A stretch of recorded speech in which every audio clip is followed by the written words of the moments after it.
à une assemblée, ce qui n'est pas négociable dans ce pays, c'est laïcité et égalité hommes-femmes. Mais pourquoi tu le dis à cette assemblée-là de citoyens majoritairement français? Je vais te dire une chose, c'est pas négociable pour moi la laïcité, mais qui la négocie aujourd'hui? Qui est en train de dire qu'il faut changer la loi de 1905? Qui est en train de nous raconter qu'après qu'on nous ait dit vous n'êtes pas intégrés, qu'on est en train de prouver, non, qu'on est en train de prouver dans ce pays qu'on est intégré? Je suis désolé, la majorité de cette salle, c'est des gens qui sont intégrés à la loi de 1905. Et on dit, est-ce qu'il ne faudrait pas changer la loi? Mais ça gêne qui la loi maintenant? Quand on est trop... Alors, pendant des années, on nous dit on ne changera pas la loi, intégrez-vous. Maintenant qu'on est intégré, on dit on change la loi. Ça ne va pas ou quoi?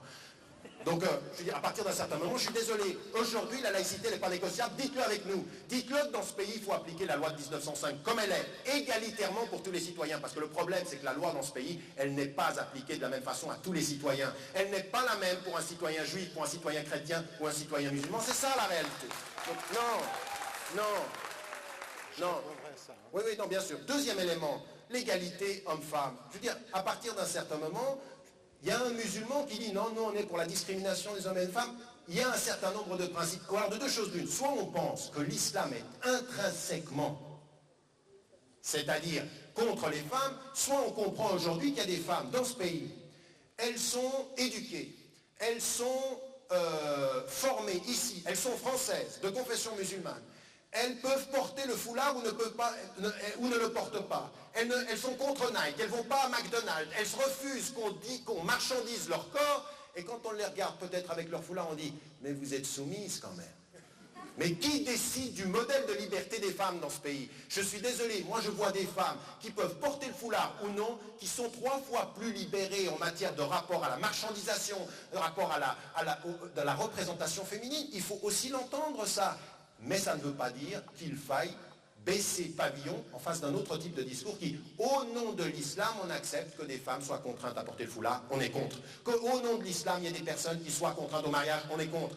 Il y en a plein de personnes qui disent ça, il faudrait peut-être qu'on commence à entrer. Alors, moi, ce qui me paraît plus important, c'est que quand on est dans une assemblée comme ça, moi, ce qui n'est pas négociable dans ce pays, ce qui n'est pas négociable, et j'aimerais qu'on le dise, mais il faut qu'on le dise tous ensemble, ce qui n'est pas négociable dans ce pays, c'est la discrimination au faciès. Ce qui n'est pas négociable dans ce pays, c'est le fait qu'il y ait des emplois pour les uns et pas d'emplois pour d'autres. Ce qui n'est pas négociable dans ce pays, c'est une application de la loi à géométrie variable selon qu'on est un citoyen reconnu à égalité ou représenté de façon discriminée ou minoritaire. C'est ça pour moi qui n'est pas négociable. Le reste, c'est acquis. C'est simplement une espèce de ronronnement qu'on est en train de nous faire chaque année pour essayer de nous stigmatiser, de mettre une certaine population. Il faut le refuser. Vous devriez être dans l'altermondialisation au premier rang de ce combat avec nous, si nous sommes du même combat, et nous en sommes. Nous sommes de ce même combat. Et ma conclusion, elle est celle-ci, c'est de dire que tout ça, ce sont des critiques qui sont adressées généralement, mais que nous avons aussi, nous,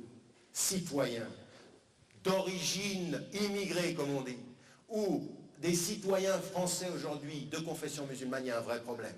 Et moi, j'en cite 4, je mets simplement les points. Il y a un vrai problème. Et je suis désolé, on a aussi ce qu'on mérite. C'est qu'à partir d'un certain moment, il y a une véritable acceptation de la victimisation. Il y a une acceptation de la victimisation. On ne nous aime pas. Il y en a marre de ça. Je veux dire, aujourd'hui, soit on est des citoyens accomplis, il y en a plein ici. Le rapport à l'État dans ce pays, à l'autorité locale, c'est le droit. J'ai des droits dans ce pays, point à la ligne. Il n'y a pas de citoyenneté minoritaire, vous allez accepter mes droits et il faut le poser comme tel.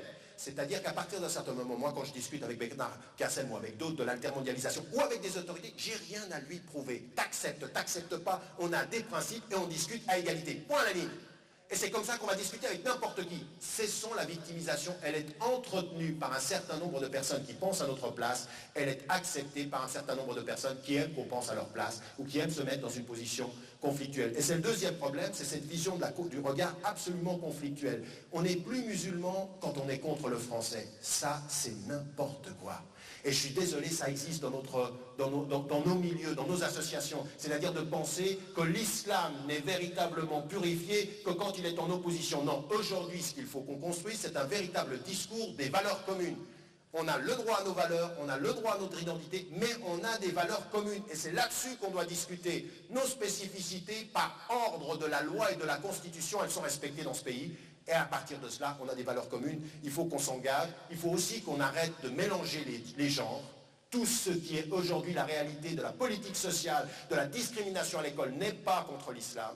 C'est autre chose. Et surtout, il ne faut pas tomber dans ce piège. Il ne faut surtout pas tomber dans le piège de dire aujourd'hui que c'est l'islam qui produit de l'antisémitisme dans ce pays. Ce n'est pas vrai. La réalité de l'antisémitisme et qui est produit aujourd'hui des jeunes désœuvrés, c'est des politiques sociales qui laissent des gens laissés pour compte et qui ne leur donnent absolument pas une identité personnelle qui soit digne et reconnue par ce pays. Alors on produit des tranchées, puis après on s'inquiète, on dit ça doit être l'islam. Non, c'est des politiques sociales qu'il faut pointer du doigt. Il ne faut pas tomber dans le mélange des genres que parfois le gouvernement nous pousse à faire. Et puis tout cela, c'est cela qui doit nous engager à des valeurs communes. Comprendre que là, nous sommes dans l'enrichissement. Parce que moi, je pense une chose, dans le combat d'années et d'années que Bernard Cassem, que d'autres ont eu, attaque tout le mouvement intermondialiste, c'est une énorme chance que des citoyens de confession musulmane rejoignent ces rangs. Ce sera intellectuellement riche et intellectuellement sain. Musulman, je le suis everyday. Écoute ma chronique d'une république effritée. Boulet rien de ta barbe, dis-leur don't panique. Musulmane de ton voile, dis-leur don't panique. Banlieusard de ta ville, dis-leur don't panique. Mon slogan, ma devise, c'est le don't panique.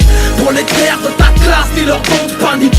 Africain de ta peau, dis-leur don't panique. Musulman de ta foi, dis-leur don't panique. Mon slogan, ma devise, c'est le don't panique. Vêtements, le monde est plein d'entêtements. Les entêtes de la presse font des têtes d'enterrement. Mais mes couplets viennent en faire taire tellement. Je suis un religieux avec le sens de l'entertainment. Aucun anthrax dans mes chronopostes. Y croire c'est comparer les motocrottes et les motocross. Mon dynamisme est un bâton de dynamite, effrayant la ménagère et le jeune cadre dynamique. Don't panique, j'arrive pour formuler nos intentions. On n'incite pas nos sœurs à être candidates à l'excision. Nous aussi on souhaite émanciper la femme, mais on ne réglera pas le problème en relouquant les Afghans. Travail égal, fiche de paye inégale pour femmes. C'est tout de même pas une philosophie musulmane ce drame. Parce que silencieux sont leurs marches. Pour respecter nos sœurs on n'attendra pas le 8 mars. Non, hypocrisie d'une société patriarcale qui transforme l'injustice en patriote acte. Libertine, laïcité, liberticide qui violent nos droits civiques sans préservatif. Boulet rien de ta barbe, dis-leur don't panique. Musulmane de ton voile, dis-leur don't panique. Banlieusard de ta ville, dis-leur don't panique. Mon slogan, ma devise, c'est le don't panique. Prolétaire de ta classe, dis-leur don't panique. Africain de ta peau, dis-leur don't panique. Musulman de ta foi, dis-leur don't panique. Mon slogan, ma devise, c'est le don't panique. Vêtements,